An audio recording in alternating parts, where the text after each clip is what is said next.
Ictère de l'adulte, stratégie diagnostique. Bonjour, je suis Christophe Camus, je suis praticien hospitalier dans le service de réanimation médicale au CHU de Rennes.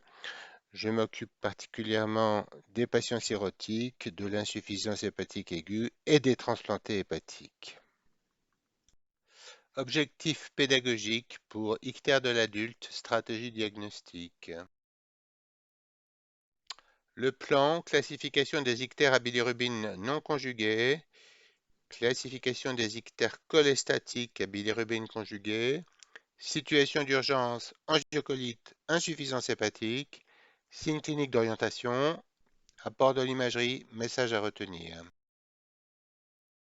Les ictères à bilirubine non conjugués, l'hyperémolyse, il y a le plus souvent anémie réticulocyte élevée. Dysérythropoïèse, c'est l'hémolyse intramédulaire avec des réticulocytes non augmentés. La diminution de la conjugaison de la bilirubine se voit dans deux situations. Le syndrome de Gilbert, qui est une infection bénigne fréquente, 3 à 10% des sujets, liée à un polymorphisme autosomal récessif. Il implique une mutation du gène promoteur de la glucuronyltransférase associée à d'autres facteurs. L'ictère est inconstant, variable, modéré, en règle inférieure à 80 micromoles. La maladie de Crigler-Najjar est très rare et très grave, se manifestant par un ictère néonatal caractérisé par l'absence ou l'effondrement de l'activité glucuronyltransférase. L'ictère cholestatique à bilirubine conjuguée, trois grandes catégories. L'obstruction de la voie biliaire principale qui peut être due à une lithiase de la voie biliaire, un cancer du pancréas, une pancréatite chronique ou un cancer de la voie biliaire principale ou une sténose de la voie biliaire post-opératoire. L'obstruction des petits canaux biliaires. La cirrhose, encore appelée cholangite biliaire primitive, c'est une affection auto-immune, une cholangite destructrice non suppurée, avec présence d'anticorps antimitochondrie M2 et un ictère tardif. La cholangite immunoallergique médicamenteuse, certains médicaments comme l'amoxicilline acide clavulanique, les sulfamides, les macrolides, l'allopurinol.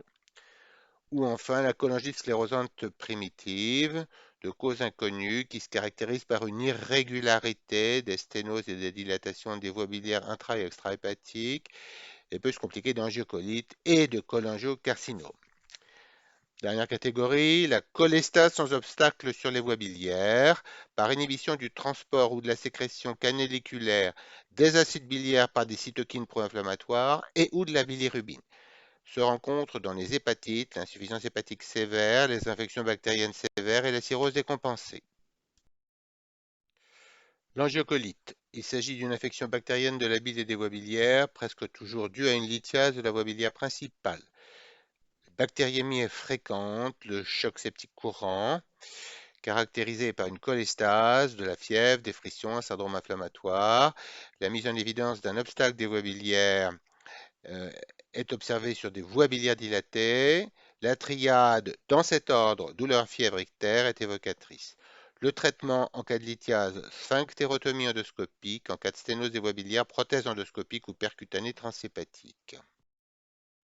L'insuffisance hépatique, elle peut se rencontrer dans plusieurs circonstances. Premièrement, la cirrhose. La poussée d'ictère doit faire rechercher des facteurs précipitants.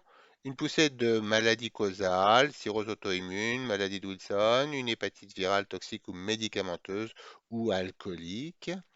Une infection intercurrente, infection spontanée de liquide acide ou autre facteur. Une hémorragie digestive. Deuxièmement, la progression des cancers primitifs du foie ou secondaires. Troisièmement, l'insuffisance hépatique aiguë, se caractérisant par des transaminases très élevées, un TP et un facteur 5 ABC inférieur à 50%.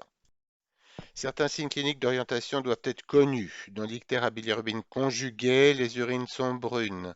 Dans l'ictère cholestatique, un prurite est fréquemment associé. En cas d'obstruction cholédossienne non lithiasique, la vésicule est palpable.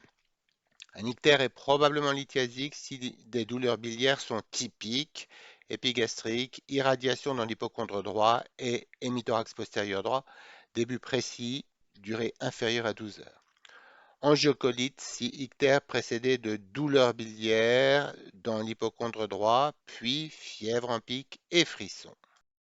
L'imagerie, 5 examens principaux. L'échographie permet d'affirmer mais non d'exclure une lithiase biliaire par des formations hyperéchogènes avec cône d'ombre postérieur, gros canaux biliaires. L'obstruction de la voie biliaire principale ou des canaux droit et gauche. Les voies biliaires intrahépatiques sont dilatées en amont de l'obstacle. Le siège de l'obstacle sur la voie biliaire principale, si c'est le canal hépatique commun, le cholédoque et la vésicule ne sont pas dilatés. Si c'est le cholédoque, la vésicule et le canal hépatique commun sont dilatés. En cas de cancer du pancréas ou de pancréatite, les voies biliaires sont dilatées et le pancréas est augmenté de volume. Le scanner avec contraste est plus sensible pour les affections pancréatiques, la lithiase ou les tumeurs comprimant les voies biliaires. L'IRM bilio-pancréatique permet une meilleure caractérisation pancréatique et biliaire. L'écho-endoscopie est plus invasive et performante pour les lésions pancréatiques permettant les biopsies. La cholangiopancréatographie rétrograde endoscopique permet la biopsie des obstacles des canaux biliaires et le traitement, extraction de calcul ou le traitement de sténose biliaire.